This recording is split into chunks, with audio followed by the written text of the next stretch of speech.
Las Vegas is a place where dreams come true. However, sadly, it was also the setting where one family's dreams were shattered in 1979. Our story takes us back to the morning of January 26, 1979, when 16-year-old sophomore Kim Bryant joined her classmates at Western High School in Las Vegas for registration day. The purpose of this day was to select classes for the upcoming year. After completing the registration process, Kim walked with a friend across Decatur Boulevard, a bustling street on the city's western side.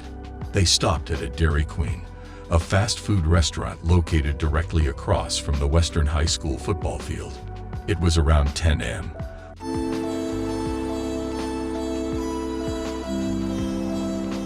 A few hours before the restaurant's official opening time. Nevertheless, students gathered in a nearby parking lot to socialize. Everything seemed normal until a late 1950s Chevy, with a distinct silver-gray primer finish and raised back wheels, pulled up in front of the Dairy Queen.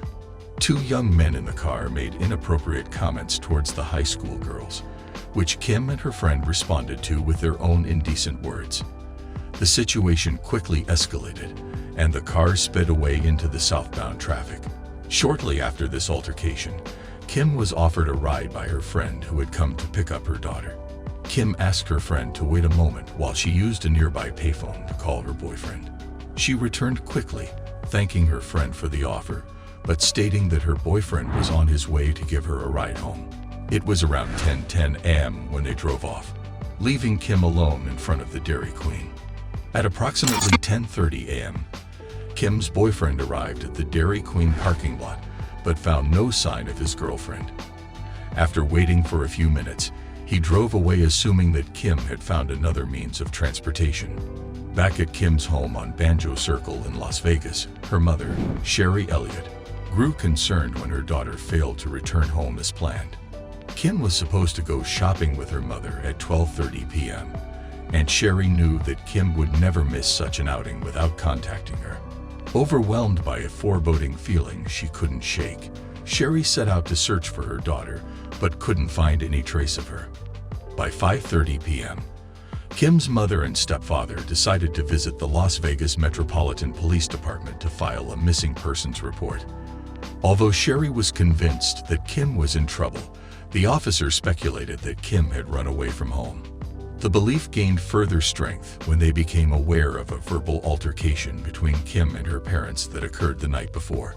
Kim's parents consistently emphasized that she would always call if she was going to be late. However, the police suggested that it seemed like their daughter had run away and was likely staying at a friend's house. Following the standard protocol of waiting a few days to see if Kim would return home, as was common for police departments at that time, Kim's parents reached out to the local media to raise awareness about her disappearance. Unfortunately, the media outlets declined to take action until Kim was officially reported missing. Despite their desperate attempts to locate her throughout the entire day, Kim's parents realized that more action needed to be taken. Finally, detectives from the Juvenile Division visited Kim's home in hopes of finding any potential clues. During their search, they stumbled upon Kim's diary, which contained scribbled thoughts about her desire to run away from home, further reinforcing their belief that she had run away. At this point, the case remained a low-priority investigation. It wasn't until authorities learned about an incident involving Kim's backpack that their attention was fully directed toward her disappearance. Surprisingly, on the same day, Kim went missing. A motorist driving along Decatur and Charleston Boulevard in Las Vegas discovered an abandoned backpack lying in the middle of the street. Upon opening the bag, the man found a purse containing Kim Bryant's driver's license, along with textbooks and gym clothes. He even attempted to contact Kim's home, but received no answer.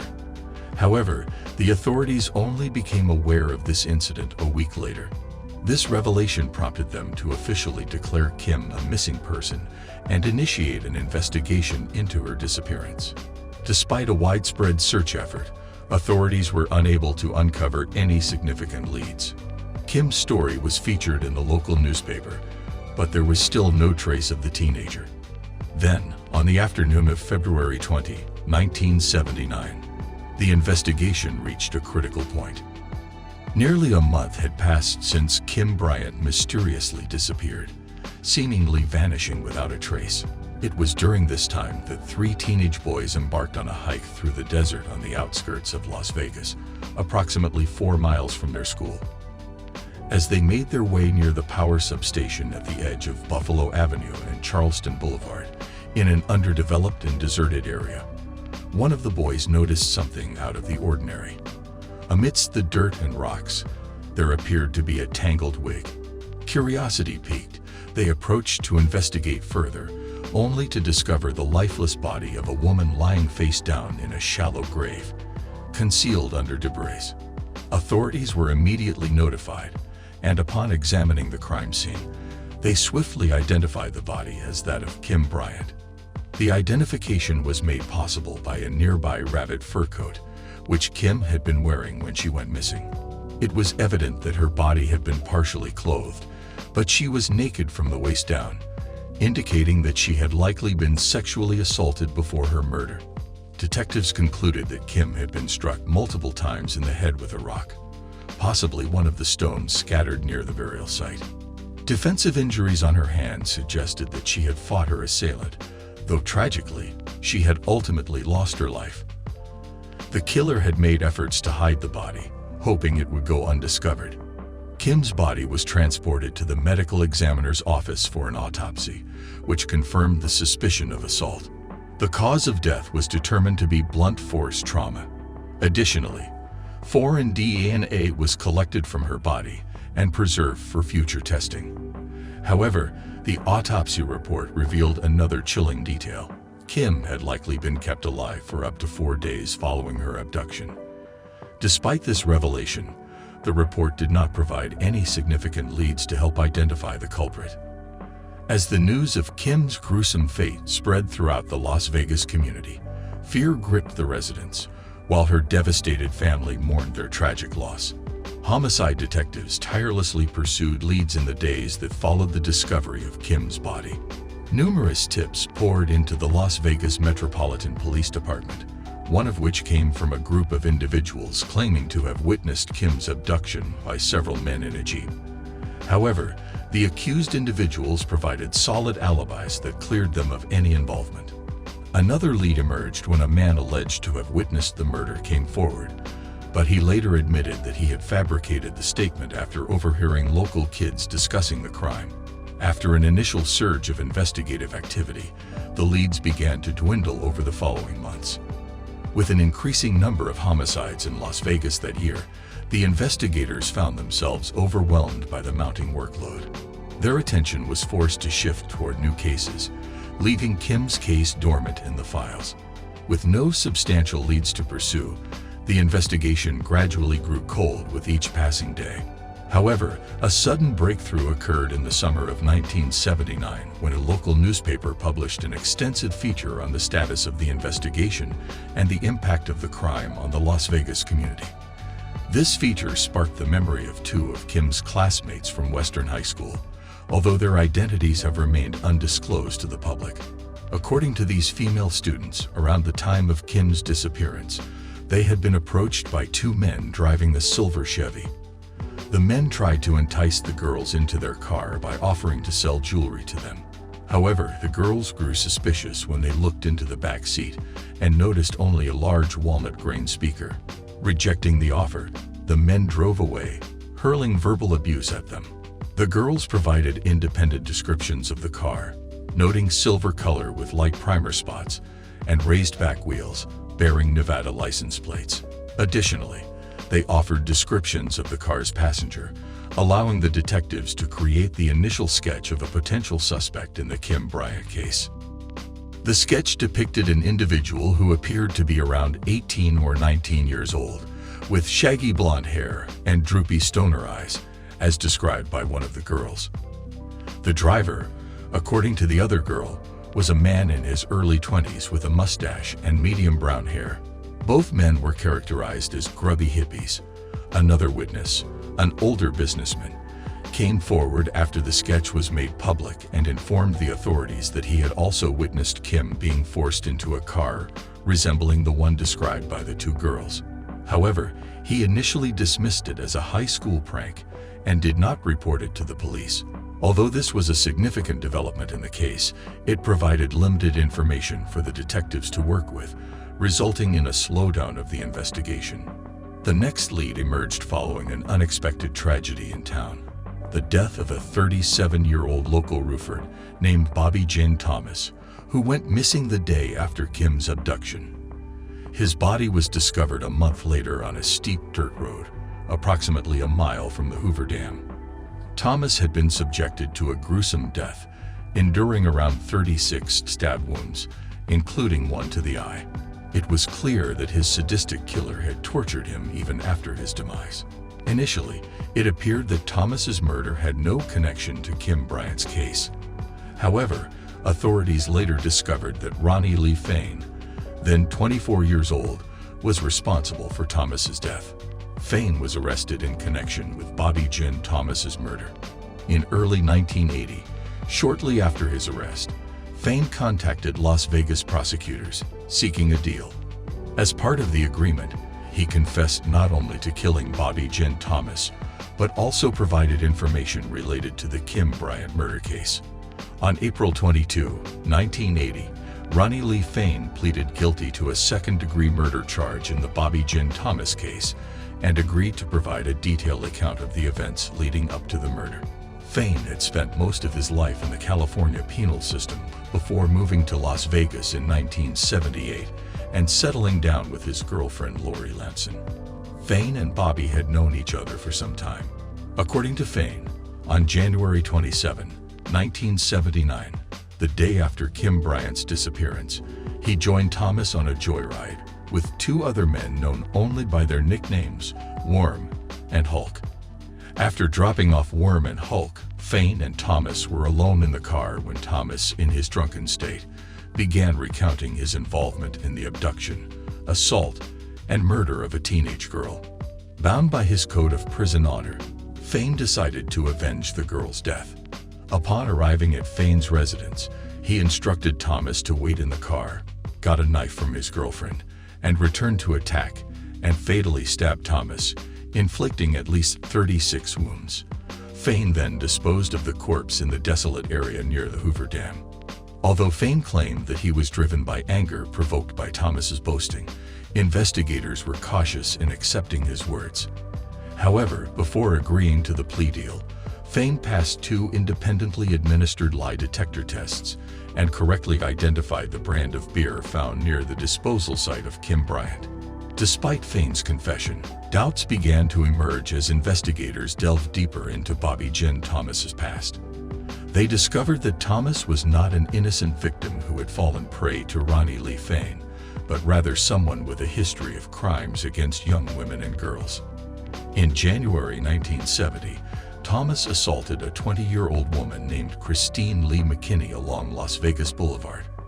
Fortunately, McKinney managed to escape, and Thomas was subsequently arrested and faced charges of assault with intent to commit a crime. Just 2 years later, on January 15, 1972, Thomas drugged and assaulted his 14-year-old sister-in-law, Helen Hines, which resulted in her death. He was arrested on charges of assault and involuntary manslaughter, but managed to make bail. Shortly before the trial, Thomas agreed to plead guilty to the statutory assault charge in exchange for having the manslaughter charges dismissed. He received the maximum sentence of 10 years in prison. However, he was released on parole after serving only a portion of his sentence. Around the time of Kim Bryant's murder, Thomas attempted to sexually assault a young woman in the same desert area, where he would later meet his demise. Despite Thomas's horrid history, detectives lacked substantial evidence to directly link him to Kim's murder. Several inconsistencies in Fain's story troubled Detective Bob Hilliard, the lead investigator in the Kim Bryant case. While Fain passed 2 polygraph tests, he never mentioned Kim's name in his initial confession. Fain also did not provide any details that were not already publicly known about the Kim Bryant case. It was only after his attorney mentioned Kim Bryant's name that Fain added it to his story. Furthermore, the beer bottle discovered near the crime scene was located 70 yards away from Kim's body and appeared to have been there longer than her remains. This raised the possibility that it was left by people enjoying a drink in the desert. Detectives also discovered that Fain had a propensity for stabbing people. Just a month before murdering Thomas in December 1978, Fain attacked one of his acquaintances in a downtown Las Vegas apartment. It was not far-fetched to consider that Fain fabricated a story of avenging a young girl's murder in hopes of receiving a lighter sentence. Another possibility investigators couldn't ignore was that both Fain and Thomas were involved in Kim's abduction and murder, but Fain later killed Thomas to eliminate a witness against him. Despite various speculations, the truth remained unknown, and Kim's case remained open.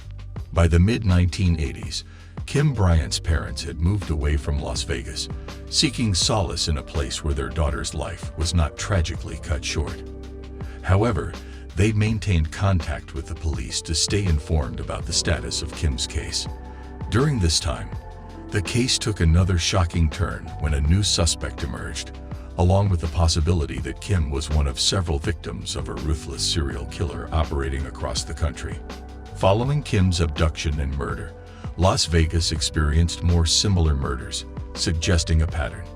Shayla Griffith, 22, went missing on September 25, 1979, after leaving a Las Vegas establishment with a man. Her body was found on November 27, 1979, in the Mojave Desert. 4 months later, on January 16, 1980, 18-year-old Susan Bellotti went missing after a local shopping trip. Her body was discovered on May 26, 1980, near Bloomington, Las Vegas.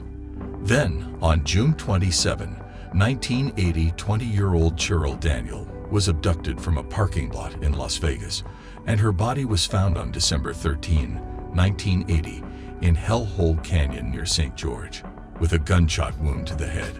Initially, Las Vegas authorities suspected that these 4 murders were connected, but they lacked evidence to identify the killer. However, an ID card found near Cheryl's body led detectives to a man named Robert Generoso. Generoso arrived in Las Vegas from San Francisco around 1977 and worked in painting and insulation installation at building sites. In November 1977, he married a local school teacher named Sylvia, and they settled in a middle-class neighborhood on the western side of the city, which was less than a 10-minute drive from the location where Kim Bryant's body had been found. Despite appearing as a happy family and even welcoming a child in 1980, the truth behind Robert Generoso's identity was far from what it seemed. Detectives investigating the murders, including Cheryl Daniel's case, were informed by the FBI that Robert Generoso was an alias, and the real name of the suspect they were looking for was Stephen Peter Morin. This revelation came after the discovery of an ID card under the name Robert Generoso near Cheryl's body. The reason why Morin was not arrested earlier remains unclear. Morin had a history of criminal activities, spending time in and out of jail in Florida and San Francisco. In September 1976, he assaulted a 14-year-old girl in San Francisco and managed to evade arrest by fleeing to Las Vegas under the name Robert Island. He later adopted the name Robert Generoso after finding a deceased man with a similar age and appearance. Despite authorities' efforts to apprehend him, Morin once again escaped arrest in Las Vegas. During the search of Morin's property, detectives found a McCrane belt similar to the one Kim Bryant wore on the day of her disappearance. This discovery, along with information provided by Morin's estranged wife Sylvia, who mentioned a broken lighter he had brought home, further linked Morin to the Kim Bryant murder. Kim's parents also recalled her mentioning a male friend named Joe who picked her up for a skating night at Playland Skating Rink on Valley View Boulevard. The description of Joe's vehicle matched Morin's Ford Ranchero. Kim's ex-boyfriend identified Morin as the man present that night. Despite the mounting evidence, authorities did not immediately make an arrest, allowing Morin the opportunity to commit more crimes. Eventually, In December 1980, Morin made cryptic calls to Sylvia, attempting to gather information about what the police knew. He then traveled to Northern California and was arrested for brandishing a pistol, but was released on bail after providing an alias. Morin subsequently fled California, hitchhiked around the country, and began a relationship with Rita Xavier in Buffalo, New York. Together, they continued their travels, during which Morin kidnapped and murdered Shiloh Whalen in Denver. Morin and Rita eventually headed to Texas, but their relationship faltered, and Rita returned to New York. Morin then charmed another woman named Sarah Clark and continued his murderous spree. He abducted Pamela Jackson and Jenna Bruce, sexually assaulting and murdering them. Morin also kidnapped another woman in Corpus Christi before attempting another abduction that resulted in non-fatal shootings. These crimes occurred in late 1981.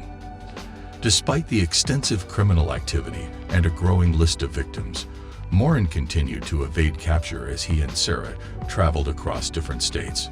His trail of violence and destruction continued until December 6, 1981, when he attempted abduction in San Antonio, but was unsuccessful in killing his intended victims, Michael Reed and Pearl Lutz. Throughout the series of crimes committed, Morin never stayed in one place for long, always remaining on the move. Whether it was due to his cunning or a lack of swift action by law enforcement, Morin consistently managed to stay ahead of them. This was evident even when he held Pamela hostage, forcing her and Sarah to relocate with him. One notable incident occurred on December 11, 1981, when Morin shot Carrie Scott, a 21-year-old, and Drew Valdez, a 25-year-old, outside a restaurant in San Antonio. Morin intended to steal Scott's car. Valdez survived the attack, but tragically, Scott succumbed to her injuries. The following day, on December 12, 1981, the police finally traced Morin to a hotel in San Antonio. There, they discovered Pamela Jackson alive and were able to apprehend Sarah. However, Morin managed to escape through a window just moments before the police arrived. Despite being on the run, Morin didn't remain idle. He abducted another woman from a department store parking lot. However, over several hours, this woman skillfully convinced Morin to surrender peacefully, using quotes from Bible verses. Surprisingly, Morin released his hostage and promptly called the police from an Austin bus station. He was arrested without incident.